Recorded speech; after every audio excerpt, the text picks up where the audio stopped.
ধানমন্ডি ৩২ নম্বরে শেখ মুজিবের বাড়ি ভাঙচুর, ফের কূটনীতিক উত্তেজনা ঢাকা দিল্লির।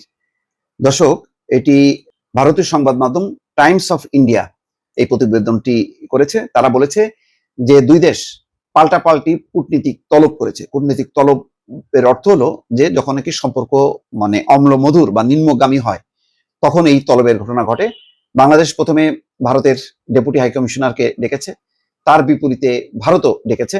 বাংলাদেশ বলেছে যে বাংলাদেশের ভেতরে যে এই সমস্ত ঘটনা ঘটেছে তার দায় হচ্ছে ভারতের এবং শেখ হাসিনার, কেননা শেখ হাসিনা ভারতে বসে দফায় দফায় বিবৃতি দিয়ে এই উত্তেজনা সৃষ্টি করেছে। অন্যদিকে ভারত বলেছে যে না, এই দায় কোনোভাবে ভারতের না, শেখ হাসিনার ভাষণ তার নিজস্ব, আর বাংলাদেশের আভ্যন্তরীণ ঘটনা ভারতের উপরে চাপানোটা এটা কোনো কূটনৈতিক যে শিষ্টাচার তার মধ্যে পড়ে না। ফলে আবার নতুন একটি উত্তেজনা তৈরি হয়েছে বলে টেলিগ্রাফ মন্তব্য করেছে। টাইমস অফ ইন্ডিয়ার প্রতিবেদনে বলা হয়েছে, ক্ষমতাচ্যুত সাবেক প্রধানমন্ত্রী শেখ হাসিনার সোশ্যাল মিডিয়ায় বক্তব্য রাখাকে কেন্দ্র করে ফের কূটনৈতিক উত্তেজনা বৃদ্ধি পেয়েছে বাংলাদেশ ও ভারতের মধ্যে।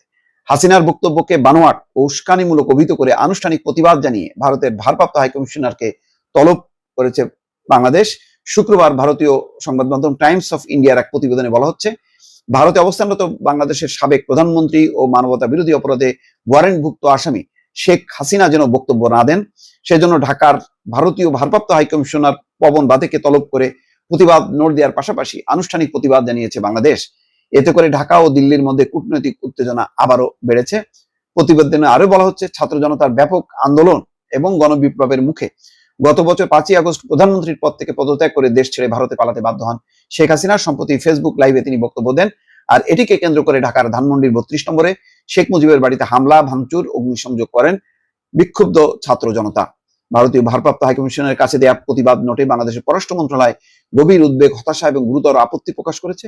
হাসিনার বিদ্বেষপূর্ণ বক্তব্য, বিবৃতি ঢাকা দিল্লির মধ্যে সুস্থ সম্পর্ক গড়ে তোলার জন্য সহায়ক নয় বলে উল্লেখ করা হয়েছে এতে।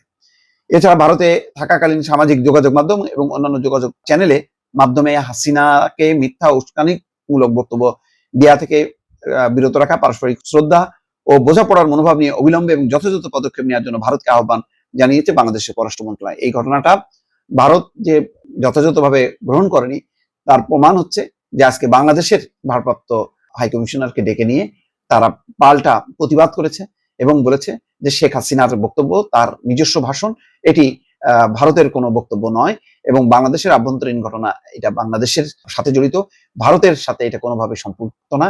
সুতরাং এই বিষয়গুলি যদি উত্থাপন করা হয় তাহলে দুই দেশের যে সম্পর্ক উন্নয়নের যে প্রতিশ্রুতি, সেই প্রতিশ্রুতি ধাক্কা খাবে, এর উপর প্রভাব ফেলবে। সুতরাং ঢাকার সঙ্গে তারা একটি ভালো সম্পর্ক গড়তে চায়, সম্পর্ক উন্নতি করতে চায়, সেই পথে যাতে শেখ হাসিনার বিবৃতি, বক্তব্য বা বাংলাদেশের আভ্যন্তরীণ ঘটনাবলী যাতে সামনে আনা না হয়, সেই বিষয়টি বাংলাদেশের কূটনীতিককে স্মরণ করিয়ে দিয়েছে ভারতের পররাষ্ট্র দপ্তর। দর্শক, ভালো থাকবেন। আল্লাহ।